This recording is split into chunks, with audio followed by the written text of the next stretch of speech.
History isn't just what happened. It's also what almost happened. A single vote. One decision, one moment.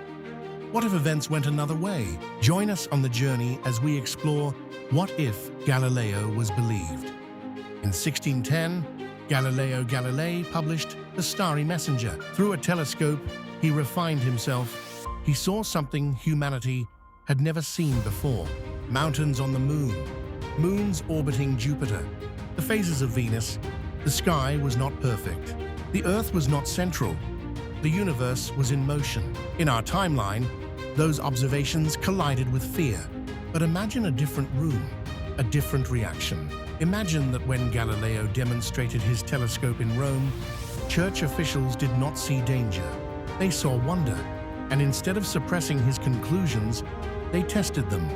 And instead of condemning him, they endorsed him. This is the story of a world that chose evidence. In this alternate history, theologians respond not defensively, but rigorously. They look through the telescope themselves. They confirm the moons of Jupiter. They confirm the phases of Venus. The data is undeniable. A new theological argument emerges. If God authored both Scripture and nature, then nature cannot contradict Scripture. Scripture must be interpreted in light of observable truth. By 1615, heliocentrism is declared compatible with Christian doctrine. The message spreads rapidly. The Church, the most powerful institution in Europe, has not retreated from science. It has embraced it. Universities revise curricula. The Copernican model becomes standard teaching. Galileo is not silenced. He is celebrated. And that endorsement removes the single greatest obstacle to scientific acceleration: institutional fear. Without condemnation, the scientific revolution ignites earlier and hotter. Observatories rise across Europe: Rome, Florence, Prague, Paris, Vienna. Scientific societies form decades ahead of schedule, creating networks for correspondence, replication, and peer scrutiny. The scientific method formalizes earlier. Hypothesis, observation, experiment, replication. Johannes Kepler's mathematical laws gain universal acceptance swiftly. Isaac Newton, born into a world already comfortable with heliocentrism, develops calculus and universal gravitation sooner. Physics becomes decisively mathematical in the mid-1600s instead of the late 1600s. Precision instruments improve rapidly. Microscopes, barometers, clocks. Timekeeping advances dramatically, allowing for accurate longitude calculations at sea. Navigation becomes safer and more precise. Global trade expands with reduced risk. The oceans no longer represent chaos. They represent opportunity, and Europe's economic growth accelerates accordingly. When the Church validates science, rulers adapt. Kings and princes realize that association with knowledge brings legitimacy. Patronage of scientists becomes political capital. Governments begin funding observatories and academies. Education reforms begin earlier. Mathematics and natural philosophy are no longer elite luxuries. They are strategic necessities. A new form of competition emerges. Not who has the largest army, but who has the most advanced engineers. Military engineering improves rapidly.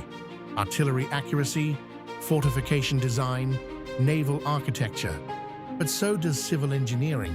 Bridges span rivers sooner. Urban planning becomes data-driven. Water systems improve. Scientific cooperation quietly crosses religious divides. Even during wars, scholars exchange letters. Evidence becomes a shared language. And political power slowly begins to align with technological capacity. Religion in this timeline does not crumble. It adapts. Clergy are trained in mathematics and astronomy. The idea that faith must resist scientific discovery never hardens into doctrine. The Enlightenment arrives not as rebellion, but as maturation. Public lectures draw crowds across Europe. Printing presses circulate scientific pamphlets widely. Curiosity becomes a moral virtue. Education expands earlier. Scientific literacy becomes aspirational. Superstition declines more steadily. Art reflects astronomical realism. Philosophy integrates empirical reasoning. The divide between science and religion, so defining in our timeline, never becomes a cultural fracture. Instead, they evolve together. By the early 1700s, the groundwork for industrialization is already solid. Steam experimentation accelerates decades sooner. Materials science benefits from advanced chemistry. Precision machining improves with better mathematics.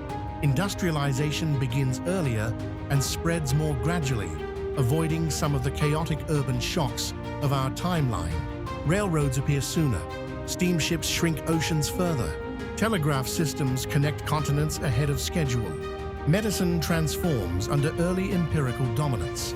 Germ theory emerges earlier through improved microscopy. Sanitation reforms reduce mortality rates significantly. Life expectancy rises generations ahead of historical pace. Urban populations stabilize with better planning and infrastructure. The Industrial Revolution is not an explosion. It is a steady climb. By the late 1800s, aerospace research is well underway. Human flight occurs decades before it did in our timeline. Electricity networks expand rapidly. Radio communication matures earlier. Computational mathematics develops sooner, laying groundwork for primitive computing devices by the early 1900s. By the mid-20th century, space exploration is not a geopolitical stunt. It is the logical continuation of centuries of astronomical culture. Lunar landings occur earlier. Orbital research stations become common. The space age is not sudden. It is expected. Now imagine this alternate 2026. Scientific literacy is deeply embedded in global culture. Education emphasizes evidence, reasoning, and replication from early childhood. Pseudoscience struggles to gain traction. Policy debates reference data as baseline reality. Fusion energy powers major cities. Renewable infrastructure matured generations earlier. Artificial intelligence integrates responsibly, built upon centuries of scientific governance norms. Medical science has dramatically extended lifespan and health span. Genetic therapies prevent inherited diseases. Preventive medicine dominates. Human settlements exist on the Moon and Mars, not as experiments, but as functioning communities. Climate change was addressed earlier due to coordinated evidence-based policy. Global cooperation around scientific challenges is normalized. Politics still exists. Conflict still exists. But denial of observable reality holds little institutional support. All of it traces back to one decision in the early 1600s to validate evidence. In our timeline, Galileo was condemned. The message sent was quiet but powerful. Authority defines truth. In this alternate timeline, the message was different. Truth defines authority.